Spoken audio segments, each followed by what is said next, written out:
Jeremiah show. Starring trustee Larry Wells, the Building and Zoning Report. Thank you, Your Honor. We have before you a number of items as you have observed on our agenda.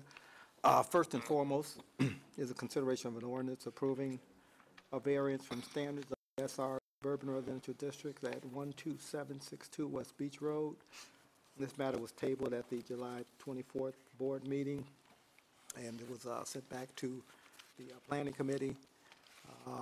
I think that there was a few issues that were being considered there. One was the variance for the height. The district typically allows an 18-foot height for the accessory structure, and the Planning Committee agreed to a 25-foot, which is comparable to the existing single-family structure. The other was the setback of 20. Actually, it was amended, and they actually, at the last meeting, approved a 20-foot setback versus the 30-foot setback, which the ordinance does call for from a abutting street. And the volume is going from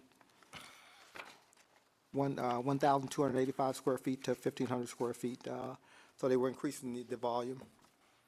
And it went back before the board, the planning committee, and they, I think the first two issues of the height was not an issue.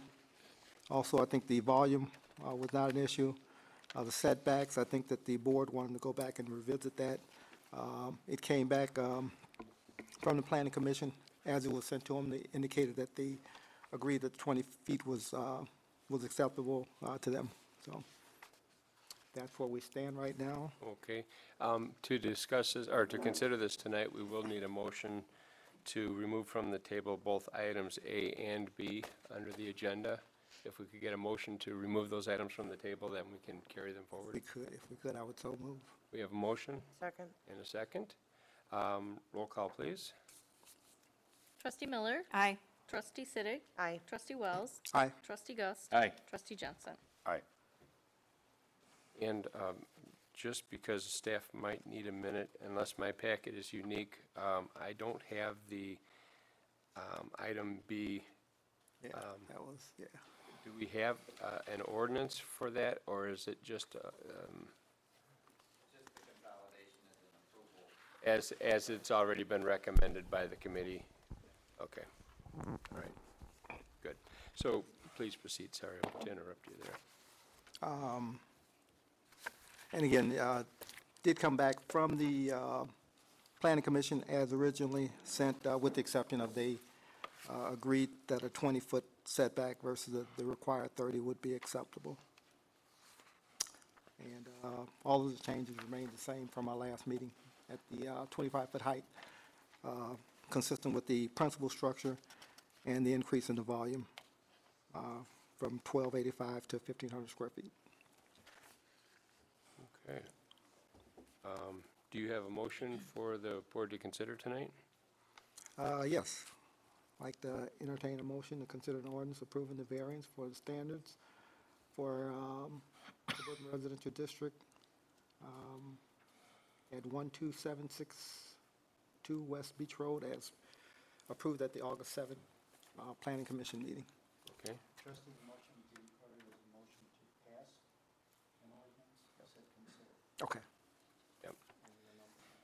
And then what would the ordinance number be? 32. Ordinance would be number 32. We have a motion to approve the ordinance number 32. We have a second. Right. We have a second. Any discussion? Yes, Mr. Mayor, I just had a few comments regarding the issue. I think in regards to the volume, I think initially didn't take any exceptions as far as the height. I didn't take any exception. One concern I do have is still with the setbacks, and I know Mr. Hutchinson was concerned about the placement of the building in proximity to the floodplain area. I did have a individual who's very experienced in the area of floodplain, floodways, and flood matters. I didn't take a look at it, and based on what I saw, I didn't see where us meeting the 30-foot setback would bring them any closer. They also took a look at it, and they felt also that, just in their opinion, that whether it's 20 feet or 30 feet, that there was virtually little to no change in the elevations of that property. The other thing is that what we're looking at doing is actually shifting the building laterally. So we're actually moving the building parallel with the floodplain, so we're not actually coming closer. If you're 20 feet away from it right now, you're going to remain 20 feet. We're just sliding it parallel to the floodplain in order to meet the required setbacks. I think the only other issue that was of concern to Mr. Hutchison was a mature tree that he wanted to save. In terms of trees, and I understand that you probably don't want to engage in the movement of that tree, but the moving of landscaping trees are just a typical part of the development process. That happens on a daily basis whenever new development takes place. I do want to also just indicate that there was some discussion of possibly vacating that road, Delphi Road, going through, which is the road we're looking at the setback deviation from. That area, as you well know, when the sports arena first started the development process and they were meeting with the village, that their intention was not only to develop the rear portion of that property, but also to develop the front part of that property. So eventually, I envision, and I think that the Park District envisioned, that that front piece of property will be commercially developed. Right now, there's a very high volume of traffic, which Mr. Hutchison has indicated flowing through that road. At some point in time, as our planners have stated in their comments, that there may be a need for signaling, there may be a need for road improvements there because of the high volume of traffic. That Adelphi Road is probably one of our primary considerations in the event that we had needed an outlet from that area. The other thing is that if you also will take consideration that from the sports complex all the way to Green Bay Road, that's actually designated our TIF district, our Tax Income and Finance District. That's an area that the city has set up, that the village has targeted to actually develop commercially. Our intention is to, and I envision that at some point in time that area will develop. I would hate to think that we would actually compromise our options as far as roadways and so forth in the event that, again, that area is developed. Right now, even as we speak, they're making substantial improvements along Green Bay Road and Wadsworth Road. I envision that, again, with those improvements will come an increased interest in the Green Bay Road development area. And I just want to make sure that those that are in the listening audience understand that the Village Beach Park is open for business. And we are definitely looking for quality development, and we intend to develop that area along that way. So I would just hope that we consider that in our decision, that we would keep all of our options open in the event that, again, that area, when and if that area is developed, that those might be important arteries that might assist us in that process. One question, the tree that's referred to in the testimony from the Plan Commission was referred to as a 50 to 60 foot maple tree. Is that the tree you're talking about moving? There's a mature, I'm not sure how big the tree is. There's a tree there that I think that was one of the Okay, I'm not sure the tree hardship.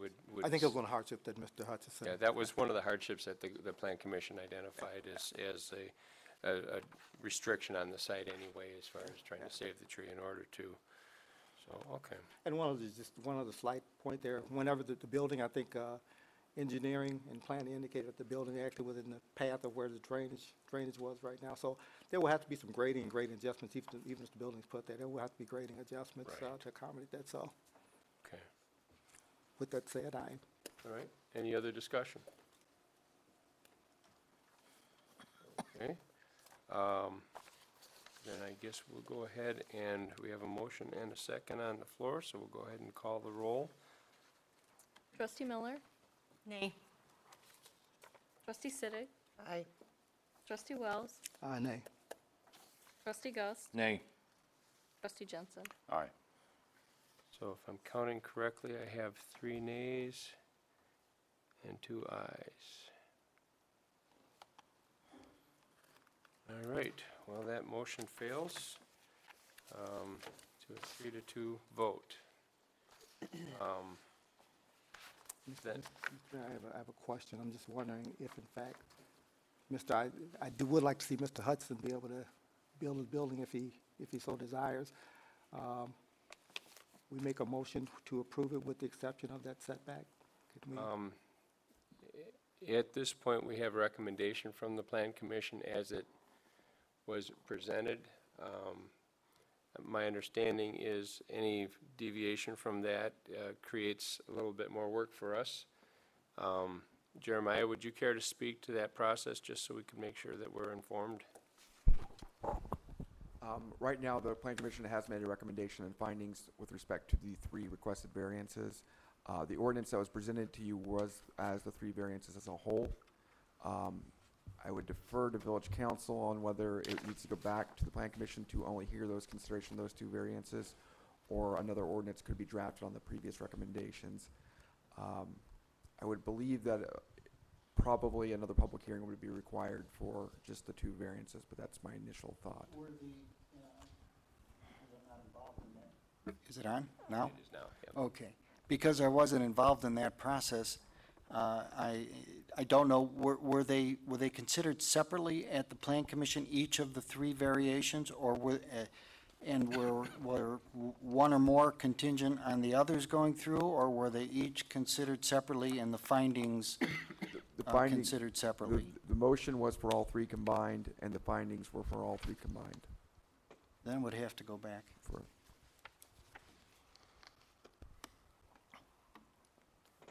That's my understanding also.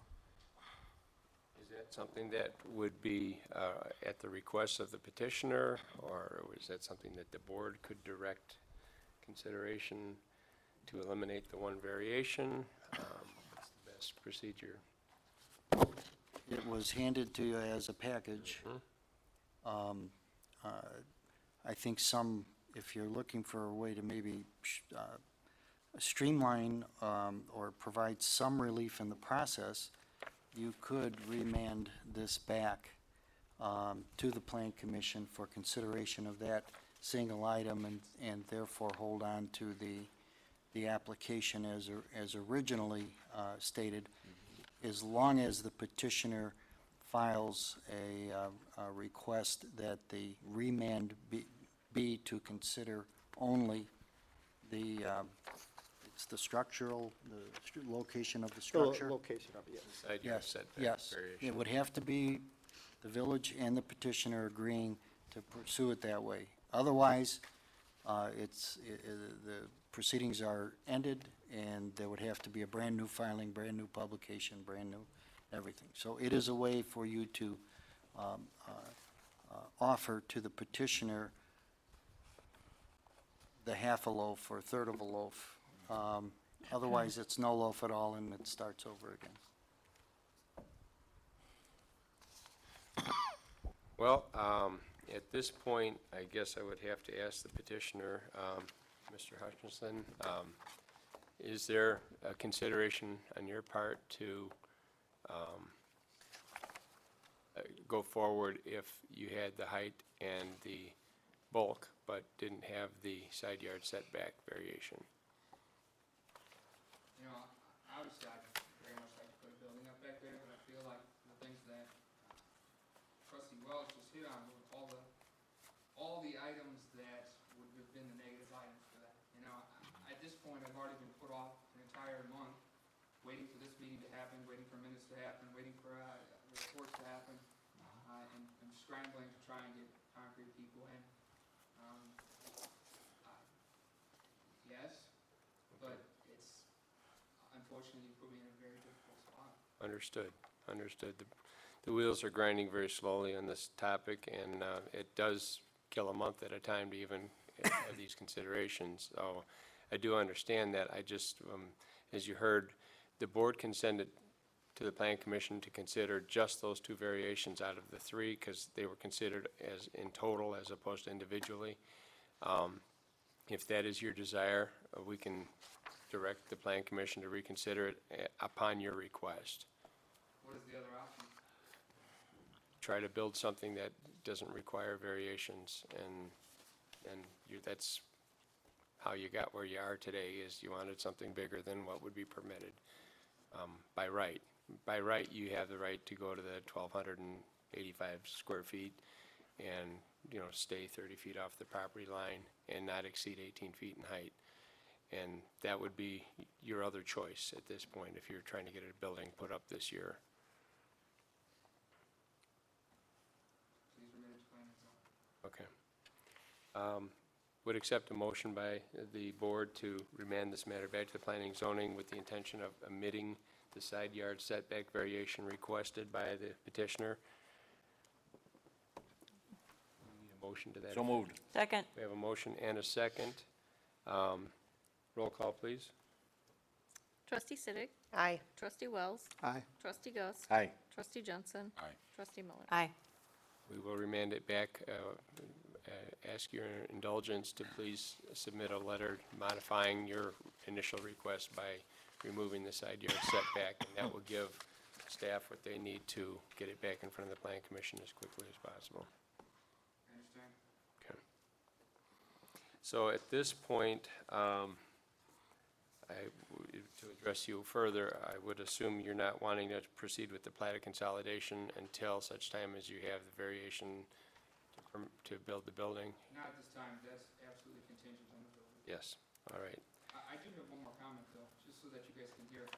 I understand this is the first time, tonight is the first time that I've ever heard anything about a TIF district or a commercial district down that road.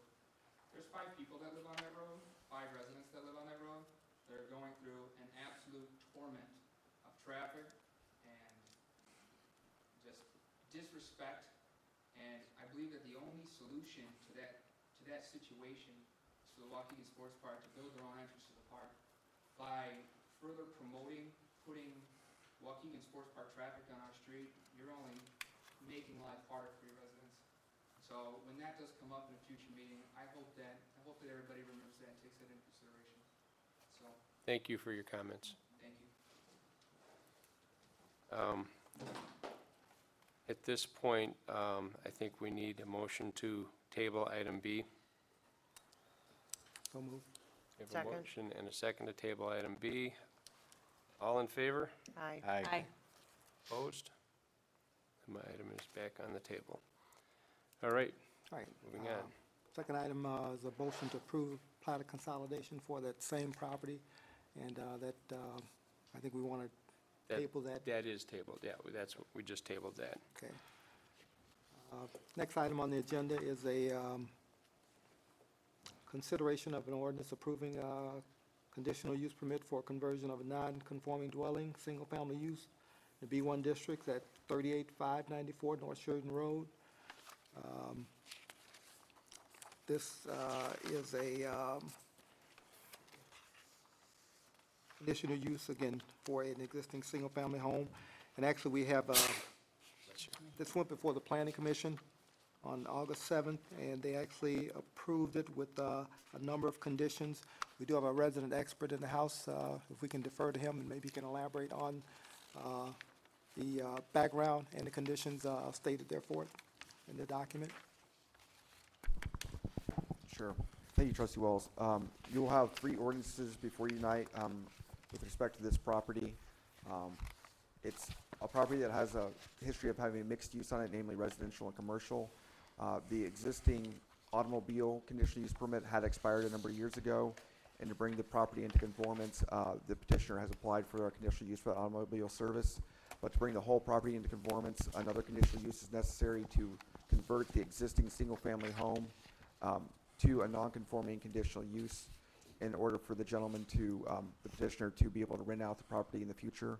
Presently, the petitioner does live in the home, but would like to rent it out in the future. So the whole property would be, to some extent, a commercial use with 2 rental units in a commercial building, and then the rental property, single-family home. This is a special provision on the ordinance, this particular conditional use, in that the use had to be pre-existing before the village was incorporated for the village to consider this.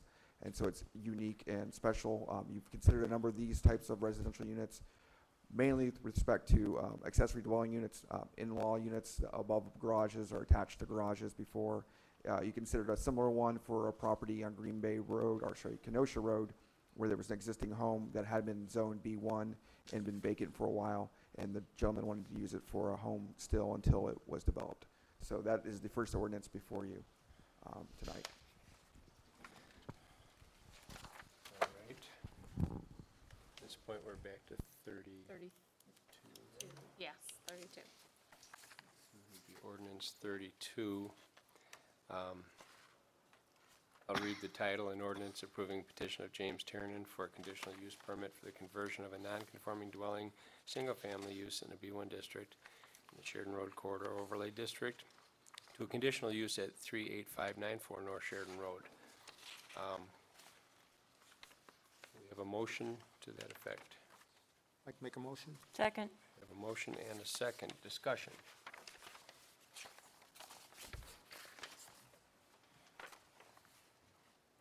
No discussion on this one. Okay.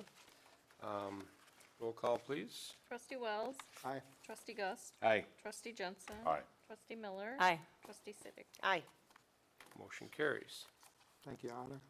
Next, we have a consideration of an ordinance approving conditional use permit for automobile service at 38594 North Sheridan, and this is related to the same property that discussed above, and again, if we can defer to our resident expert. You can elaborate on the conditions set forth there. Thank you again, Trustee Wells. This is with reference to the actual commercial building on the property, which is an approximately 4,800 square foot unit building. Approximately 3,000 square feet has been utilized by an automobile service use that has been operating in a non-conforming manner. Previously, the automobile service use under another owner had received a conditional use permit, but that had an automatic expiration date on it that was never extended by the board. The property does have a number of non-conformances with respect to the commercial use. These are with respect to the number of parking spaces, paved parking. The zoning ordinance requires a dustal surface. With respect to landscaping setbacks, landscaping improvements, and with respect to a fence setback and height improvement. The third ordinance will be with respect to the variance on a future use of the fence and the setback, and we'll deal with that afterwards. Staff has met with Mr. Tiernan, and he is here tonight, the petitioner, to review anything with you. The Plan Commission recommended a number of conditions, and also for the village staff to work with Mr. Tiernan on coming up with a schedule for a number of conditions with respect to bringing the nonconformances into compliance. Based on that, village staff met with Mr. Tiernan and suggested certain schedules. Mr. Tiernan counter-proposed with certain other schedules. Staff took those recommendations to the Plan Commission with the findings of fact for suggestions on what those timing conditions would be with respect to those improvements, and I'll go over those briefly. Basically, the Plan Commission have what the recommendations between the petitioner and the staff were. So with respect to the improvement of landscaping, improvements in the front yard by the parking lot on the east side, and with respect to the rear yard parking lot, staff suggested a 1-year compliance. Mr. Tiernan requested a 5-year. The Plan Commission recommended 2 years that those be brought into compliance. With respect to paving the rear parking lot area, staff had suggested a 3-year compliance level. Mr. Tiernan requested a 3-year compliance level, 10-year, and the Plan Commission suggested a 5-year compliance time schedule. With respect to the fence variance, the Plan Commission, staff had recommended a 2-year, or when it became non-structurally compliant, to be replaced in a conforming manner, which is with respect to the landscape setbacks, which is the variance that you'll hear later. Mr. Tiernan had requested 5 years. The Plan Commission has recommended 3 years with respect to bringing those into compliance. There are a number of other conditions. As I stated, Mr. Tiernan is here tonight if you have any questions regarding these schedule of improvements with respect to the automobile service use. Just to sum it up in totality, the conditions from the Plan Commission's level and recommendation are so that the automobile use will be brought into conformance, so it'll function in a manner similar to a permitted use. That is the kind of requirement under the planning law and the zoning law in Illinois, and that's the reason these suggested improvements are being proposed as a schedule as they've been proposed. See a total of 24 conditions here, so obviously between the testimony and the documentation in the ordinance, I can tell considerable thought was put into this. Um, Open to a motion to approve, and we can take it from there. I also, just to briefly note, Mayor, I do have one small correction on condition 11. There are two no more than 30 days and no more than 90 days on page 5, number 11 condition. Those two no's should be stricken. It's a double negative if you read it. They were additional by mistake. Yep. So it's condition 11 on page 5. Strike the word no for more than 30 days and the word no before more than 90 days. Okay. So with that amendment, we get a motion to approve an ordinance approving the petition of James Tiernan for a conditional use permit for an automobile service use in the Sheridan Road Corridor Overlay District at 38594 North Sheridan Road. So moved. We have a motion. Second? I'll second it. We have a second. Discussion. I have a couple of questions. The last conditional use permit only ran for a year. What's the time of this one? What's the duration of this one? The proposed automatic lifetime for this conditional use permit with respect to the automobile service use is through 2016, namely September 1st, 2016, without prior village board action. The petitioner can come to request to you with no permit, with no application or no fee, an extension of this conditional use. The reason that time life is put into it is that the petitioner is the owner of the property and not the operator of the business. So he has a right to lease it out to any automobile service use, and the village needs some security in making sure that the automobile service use is operating in a compliant manner. We can only really go after the operator of the business if he can keep leasing it out over and year as an automobile service use. The village is kind of somewhat hamstrung on trying to withdraw the conditional use permit in the future. And follow-on question, as the mayor pointed out, there are a large number of conditions here. What enforcement mechanism do we have to ensure compliance?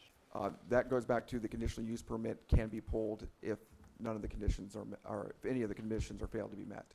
Is there a hearing required for that? What's the mechanism for that? It's an automatic withdrawal. It's an automatic rejection. And the petitioner can reapply again through the process to reestablish the conditional use permit. Okay, thank you.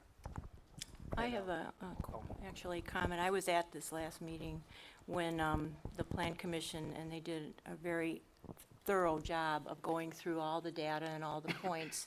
And actually, but the petitioner was not there. And he submitted proposed prices for several of these items that need to be brought into compliance, such as the paving and the fencing and the landscaping. There were no comparison bids submitted. There was simply one price thrown out for each one of these items. That troubled me, because the Plan Commission had nothing to compare. Basically you were saying, this is what it's going to cost me, and providing no supporting documentation for that.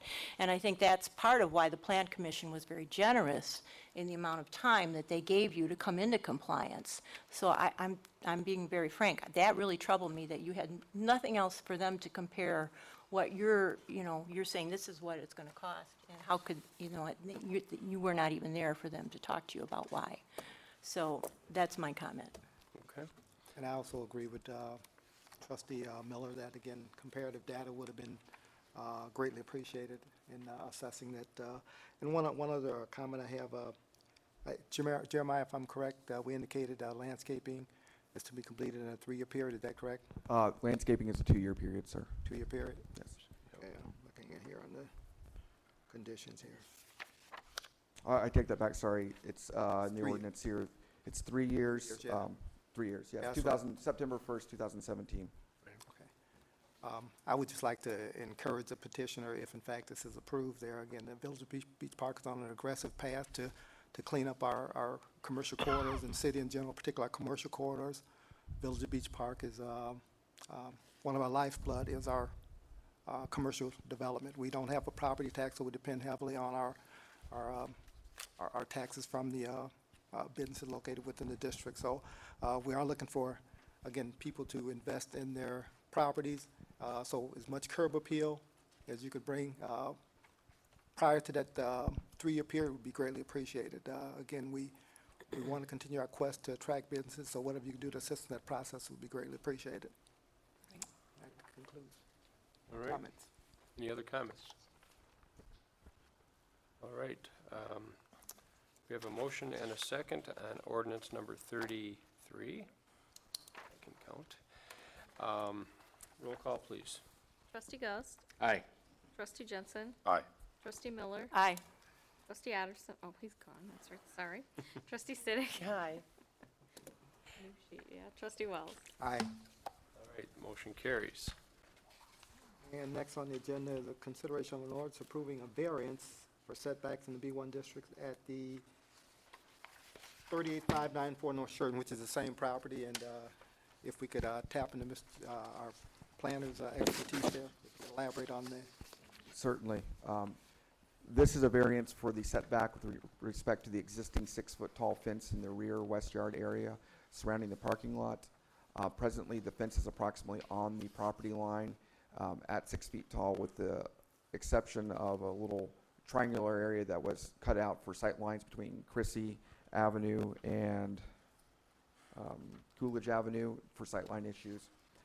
Basically, this variance would allow that existing fence to stay into place until it needs structural change, namely the changing of one post and/or September 1st, 2017, to be brought into compliance with the landscape setback requirements.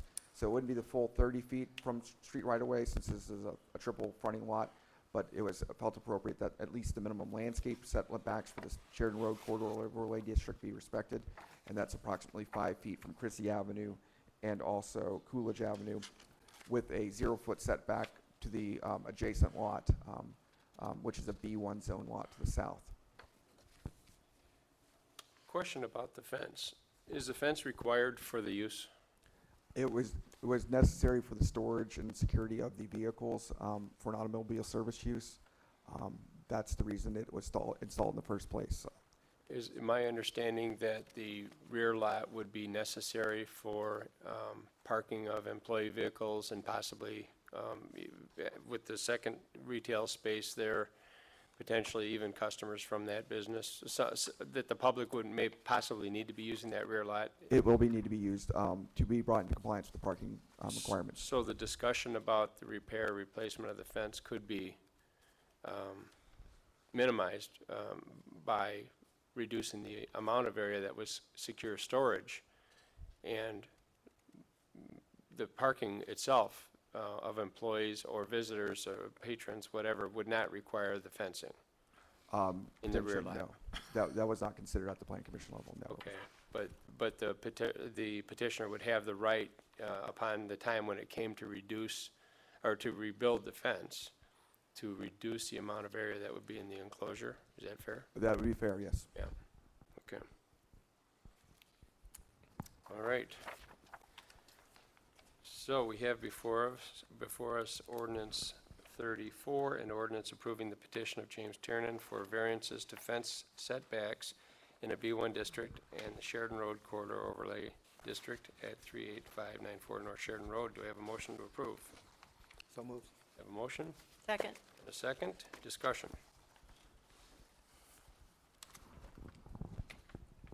It's going to be another quiet one. All right, roll call, please. Trustee Jensen, Aye.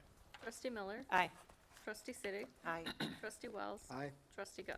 Aye. Motion carries. Thank you, Your Honor. And last but not least, we have a consideration of an ordinance. Jeff? Nope. Oh, okay. Consider an ordinance approving a variance for maximum accessory structure coverage in the R2 district. And that's at 38614 North Cedar. And this is Mr. and Mrs. Tucker is requesting a variance to increase the maximum allowable area of a structure, departure of 506 square feet total. They're looking to replace an existing 8x8 shed for 64 square feet with a larger one, which is 10 feet by 14 feet, 140 square feet, again, which is a total departure of 506 total square feet. The existing and theoretically, what they're looking to do, it's actually, they're calling it a shed, but theoretically, it's an addition to the garage.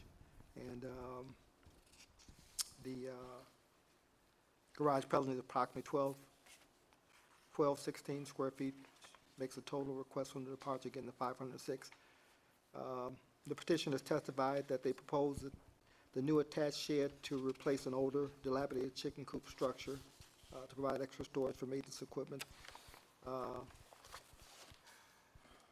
and automobile and related items. So I'd like to bring that forth in the form of a motion. All right, Second. so we have a motion and a second for an ordinance approving the petition of David and Martha Tucker for a variation from maximum accessory structure coverage in an R2 single-family residential district at 38614 North Cedar. Discussion. Just for your information too, Mr. Board and Mr. Mayor, the planning commission did approve that unanimously. Looks like the chicken coop is already gone. Am I correct on Yes, that? it is, absolutely. Okay. I have a question. One of the exhibits that we're given, photograph, is this structure already under construction, or is this the old chicken coop we're seeing in the photograph? I'm not sure what I'm seeing. The structure has already substantially been completed. This was we issued a stop work order when code enforcement found it, and it basically was directed to Mr. Tucker that we would allow it to continue to stand pending that he ultimately was approved for the variance, otherwise he would have to remove it. Thank So you. what you see there is substantially what he's asking It for. doesn't looks like a pretty good chicken coop. Chicken's got it good. Chickens are well taken care of. And the assumption is proper building permits and the like will be secured for this as well. Yes, sir, we will require him to get a building permit, and the inspections will be assigned as they would be if it was from start. Any other discussion? Okay, roll call, please. Trustee Miller? Aye. Trustee Siddick? Aye. Trustee Wells? Aye. Trustee Gus? Aye. Trustee Jensen? Aye. Motion carries. What number? I would just like to thank our planning, our planner, our staff, and our planning commission for all their hard work on the many issues that we just covered here. That concludes my report. I do notice that Trustee Otterson chose to skip the meeting that Larry got to talk. So I'm going to have him, make him watch the video. That'll fix him. We could use the extra viewers. Okay, I have no report tonight from the TIF committee. Public Works, we have an item. Is who is prepared to handle that one? I am. Oh, there you go. Okay, just one item to bring before the board tonight on behalf of Trustee Otterson. You have a resolution in your packet. It's a supplemental resolution related to the project of the widening of the intersection of North Avenue from Wadsworth to Liberty. And we passed a resolution in July of 2012 appropriating what we thought would be the money to cover this project. And as it turns out, we need to appropriate an additional amount. And John, could you give us a little of the backstory on this? This is for the Wadsworth North Avenue intersection improvement. If you can recall, originally it was anticipated to cost just over $200,000. The village went out, we solicited bids. Believe they came in for about $350,000. We rejected all of the bids because we had only gotten one, and ultimately we rebid it, and the total cost of the project was lowered to $354,000, and that was the best price at that time, and so the board approved it. We moved forward. What's before you tonight is a required MFT resolution that allows the village to use $52,561.40 additional MFT funds beyond the 209 that was originally approved in 2012 to pay for that project. Thank you. So with that, I'll make a motion to approve a supplemental resolution appropriating additional $52,561.40 of the village's allotted MFT funds for the Wadsworth and North Avenue intersection improvement project. Second. We have a motion and a second. Discussion. Clerk, please call the roll. Resolution 19, thank you. Trustee Siddick. Aye. Trustee Wells. Aye. Trustee Gus. Aye. Trustee Jensen. Aye. Trustee Miller. Aye. And that ends Public Works report. Motion carries. Thank you very much. And next, we have Finance Committee, Trustee Jensen. Thank you, Mayor. I have two things to bring to the board tonight, one of which I bring with great pride and appreciation for the work that our staff put into it and our attorney. And the other one, not so much pride and appreciation. The first item is a new ordinance which will codify and consolidate all the fees that the village charges into one single place. And we do this in the interest of efficiency and transparency. Residents and others that are interested in seeing what the various fees the village charges will be able to find them in one place in village code. It'll simplify and reduce the cost of maintaining and updating our code over time, and will pay dividends in that respect. So I'm pleased to offer for consideration an ordinance establishing a new chapter 3.10 of Title III of the Village of Beach Park Code, providing for a consolidated schedule of fees and charges for licenses, permits, rates, and also providing for an annual review of such rates, charges, and fees. Second. We have a motion and a second. Any discussion? I'll add my kudos to the work that went into this. It's 30 pages of pure gold, if you will. But it is appropriate. When I first heard the request, I wasn't really 100% sure what it was going to look like. And now that I see it, I like it. So I'm glad this is done. Mr. Mayor, I would just like to again thank staff, our finance director, our finance committee, our attorney, and all those who chimed in and assisted in that process. I think it's a very worthy document and will serve us well over the years. Yep. And it'd be easy to amend on an annual or semi-annual or whatever basis we need to. Exactly. So, You do it in one place, not scattershot throughout the code. yep. The hard work is done. That's the easy part. It seems like a really easy thing to think about, but Right. it just took somebody bringing it up and saying, hey, let's do this. So thanks to the staff, too, for all it must have been hours of work, and the attorney. Okay.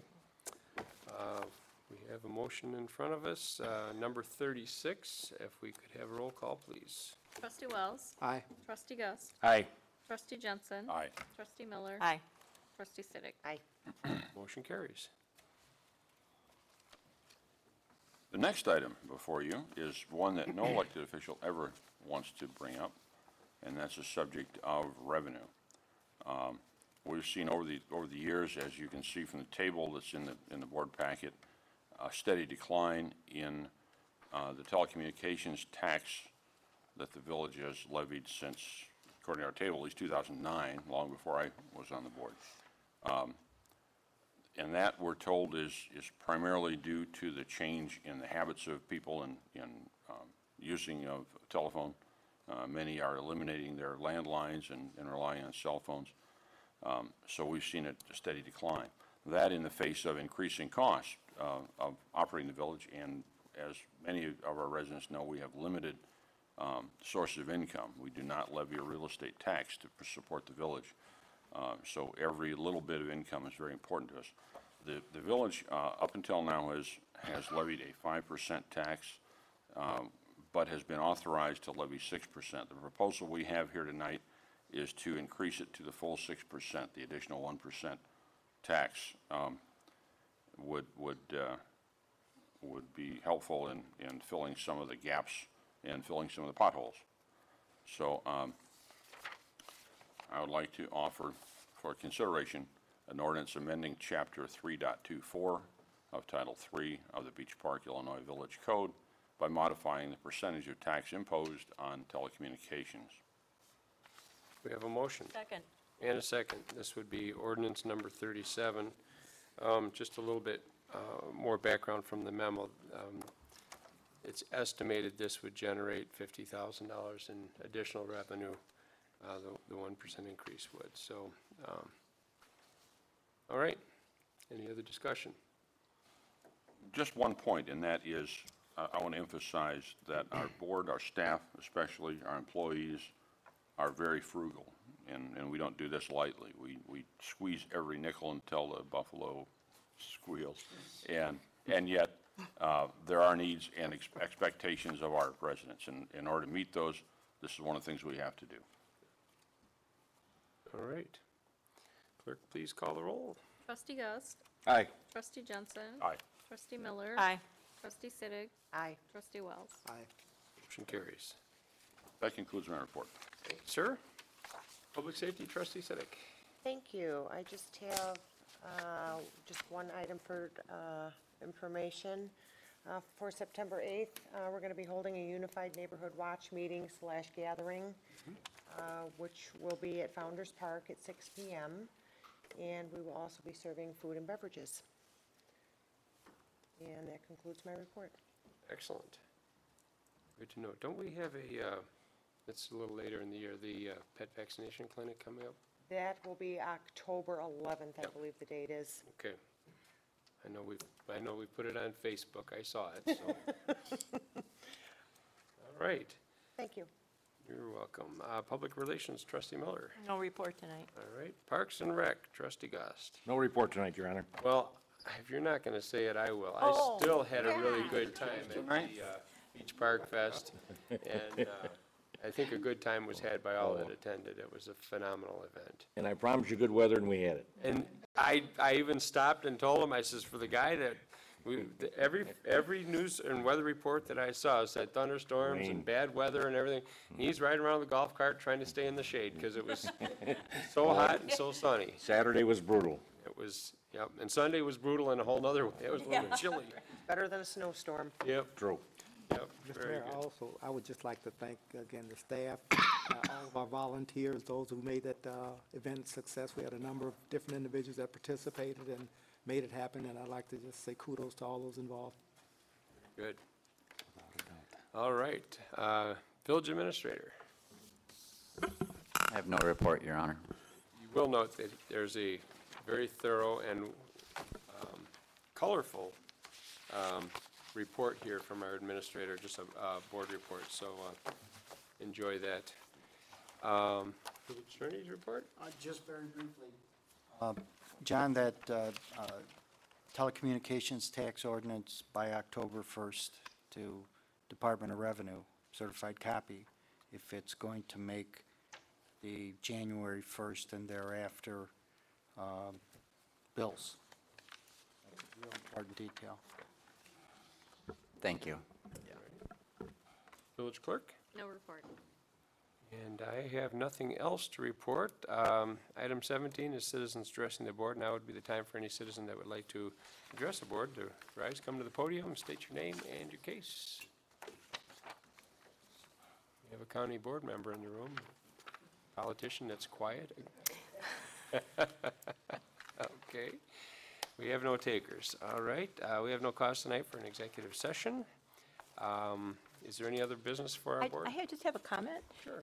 Within the administrator's report, there's a picture of what used to be the Ling Ling site. Ling, yeah. I would encourage everybody to take a drive by there now and check it out because it is now cleaned up. The structure is demolished and it looks much improved. And hope we get something brand new in there at some point. So it occurred to me that that was a restaurant before it was Ling Ling's, Oh, and that was called the Old Corral. That's right. oh, really? And when you say that, you watch people light up and say, I remember the Old Corral. But they had car hops, and they had, it was a kind of a rustic cowboy-themed restaurant. So it's sad to see it go, but we're excited for what comes next. Absolutely. All right. So then I guess all we have is item 20 left on our agenda, which is titled adjournment. Would anyone care to make a Motion to adjourn. Motion? Second? Second. Second. Roll call, please. Trustee Jensen. Aye. Trustee Miller. Aye. Trustee Siddick. Aye. Trustee Wells. Aye. And Trustee Gust. Aye. We are adjourned. Thank you, everybody. All right.